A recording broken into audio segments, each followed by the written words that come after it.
The Problem with America by Colin Liddell. When America was created, concocted, or released from the Petri dish sometime in the 18th and 19th centuries, curious types came from the old world to peer at it and probe its inner workings. Some of them even pretended to understand it. The French political scientist Alexis de Tocqueville, who visited in the 1830s, drew particular attention to America's system of checks and balances, which he greatly admired. Quote, "In examining the division of powers, as established by the Federal Constitution, remarking on the one hand the portion of sovereignty which has been reserved to the several states, and on the other the share of power which has been given to the Union, it is evident that the federal legislators entertained very clear and accurate notions respecting the centralization of government. The United States form not only a republic, but a confederation. Yet the national authority is more centralized there than it was in several of the absolute monarchies of Europe." Democracy in America, Chapter 7. The point de Tocqueville was actually making here, however, is a little different from the one that he is normally associated with, namely the supposed wondrous nature of America's separation of powers and marvelous system of checks and balances. In fact, here de Tocqueville is emphasizing that certain European states had an even greater division of powers, which was actually debilitating because it prevented them being effective. He continues, quote, "I will cite only two examples. 13 Supreme Courts of Justice existed in France, which, generally speaking, had the right of interpreting the law without appeal, and those provinces that were styled pays d'etat were authorized to refuse their assent to an impost which had been levied by the sovereign who represented the nation. In the Union, there is but one tribunal to interpret as there is one legislator to make the laws, and a tax voted by the representatives of the nation is binding upon all the citizens. In these two essential points, therefore, the Union is more centralized than the French monarchy, although the Union is only an assemblage of confederate republics. In Spain, certain provinces had the right of establishing a system of custom-house duties peculiar to themselves, although that privilege belongs by its very nature to the national sovereignty. In America, Congress alone has the right of regulating the commercial relations of the states with each other. The government of the Confederation is therefore more centralized in this respect than the Kingdom of Spain. It is true that the power of the crown in France or Spain was always able to obtain by force whatever the constitution of the country denied, and that the ultimate result was consequently the same. But I am here discussing the theory of the Constitution. De Tocqueville believed that some division of powers was good if it didn't undermine the overall effectiveness of the state. Pre-Civil War America had, in his opinion, got the balance just about right, while pre-revolutionary France and Spain had rather overdone it.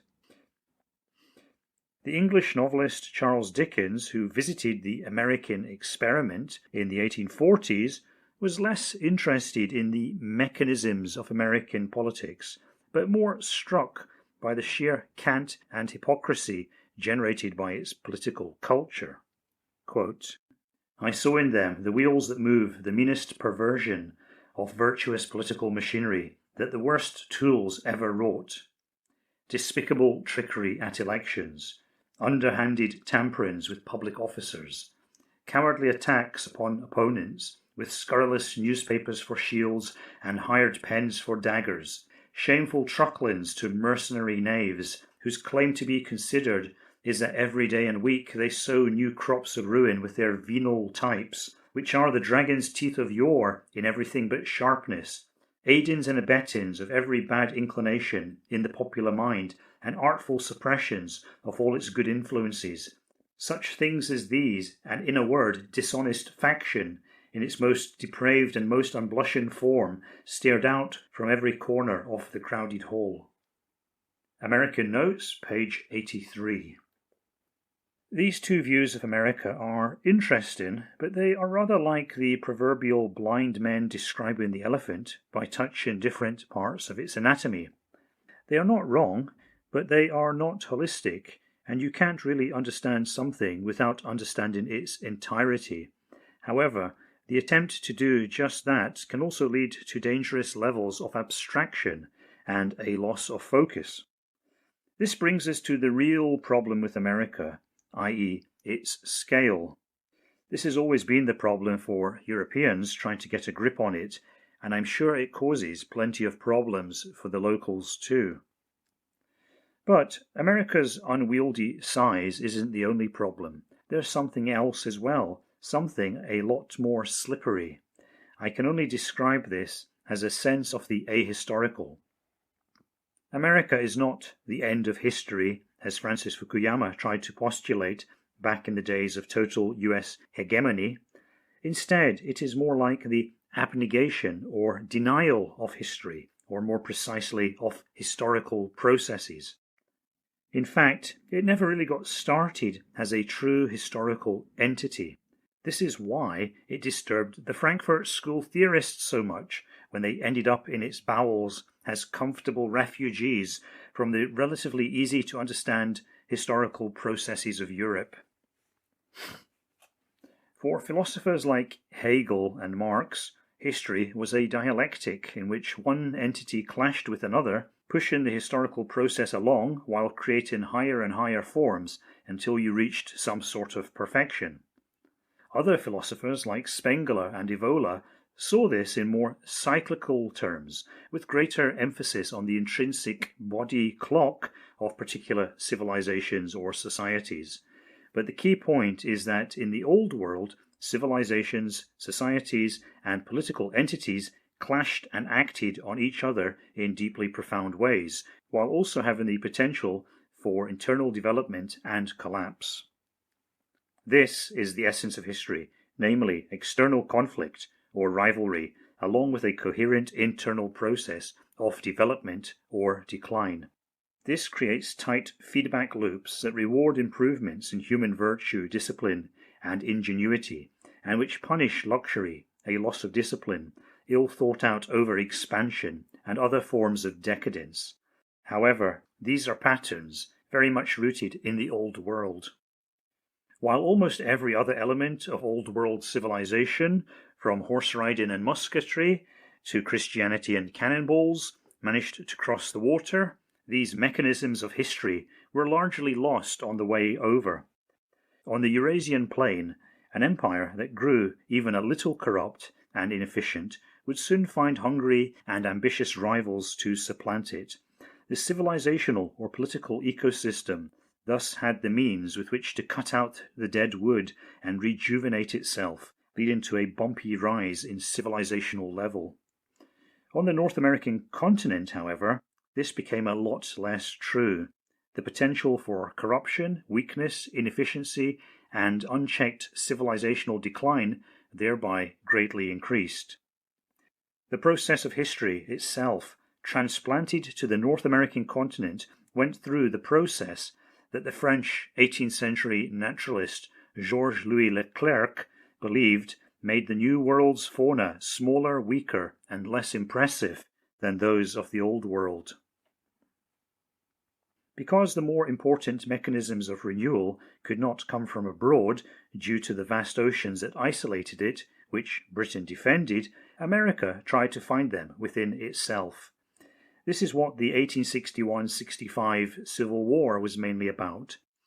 Ignore all that guff about emancipation of the slaves or states' rights, etc.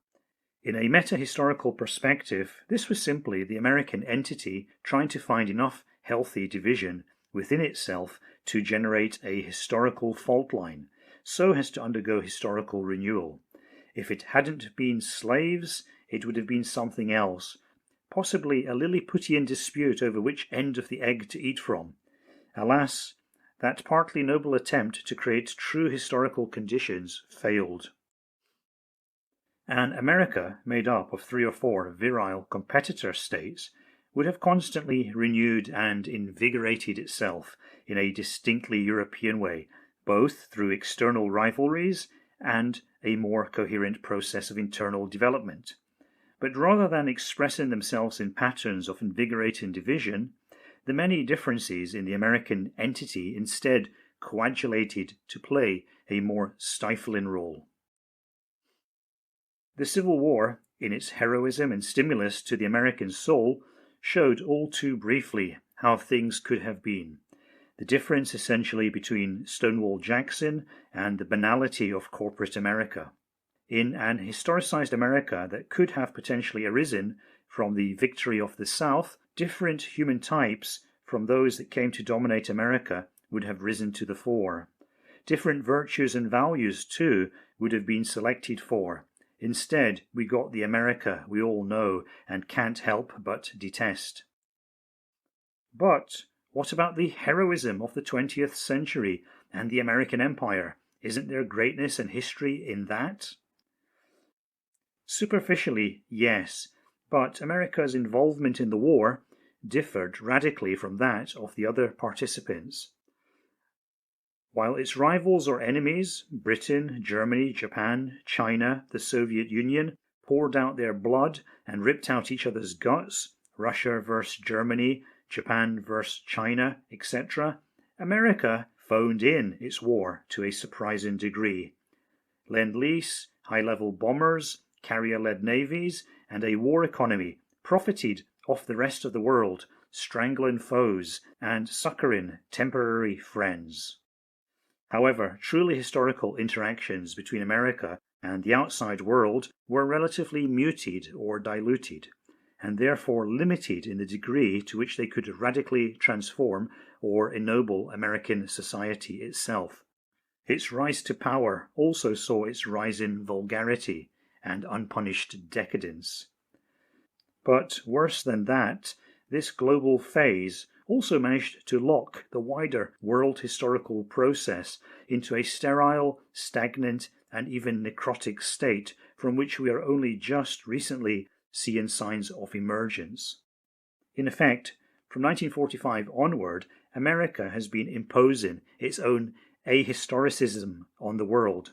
This is what we mean by the American century, 100 years or more of negativity, and that the world historical process will never see again.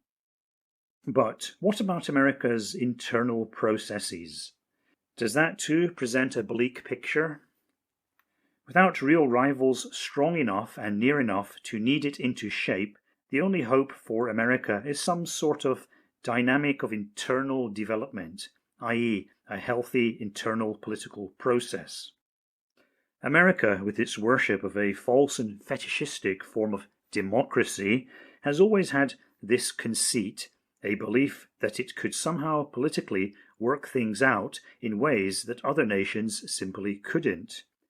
De Tocqueville, with his rosy view of the virile young republic and its healthy division of powers, seemed to see this potentiality, whereas Dickens was more astute at seeing how these internal factors would also cancel each other out and create stagnation, vice, corruption, and spiritual vacuity. The events of recent years, and especially the last election, tell you that it was Dickens whose vision was clearer. His despicable trickery at elections, cowardly attacks upon opponents with scurrilous newspapers for shields, aidings and abettings of every bad inclination in the popular mind, and dishonest faction in its most depraved and most unblushing form, paints an accurate picture of the recent political cycle, let alone events from the 1840s. The Tocquevillian division of powers, a check on tyranny, has now metastasized into a political cancer, blocking the possibility of developing any kind of internal coherence. To the traditional elements in the division of powers, we must now add an over-intrusive fourth estate, an increasingly uncooperative but never revolutionary underclass, the deep state, and of course corporate America in its hydra-headed forms of big tech, big pharma, the military-industrial complex, etc. These elements have all added to a process of internal stagnation that ensures no real renewal can ever happen. 2016 was the annus mirabilis in the international dissident right. Two great dissident movements swept the Anglosphere: the Brexit campaign in Britain and the Trump insurgency in America. But while the first achieved its goals for the most part, the other was constantly stifled, undermined, sabotaged, and bogged down. Sure, the Trump movement may rise again, and even without Trump, there may be renewed bursts of populism. But the balance of probabilities is that it will all fizzle out, be co-opted, deflected, or diluted in one way or another. A smaller nation would have a chance of focusing such bursts of energy into a cutting edge of radical change. But America is just too big and divided in all the wrong ways. Whatever positive energies are generated from within its vast bulk are doomed to be waylaid and wasted by the new division of powers before any positive momentum can be built up. Britain, of course, has its problems, but it has two things in its favour. Firstly, it is less isolated from the plane of history than America, and therefore subject to its revitalizing forces. And secondly, it is a more compact size, and thus a better size to resonate with and focus internal processes of renewal. Brexit versus Trump kind of proves that.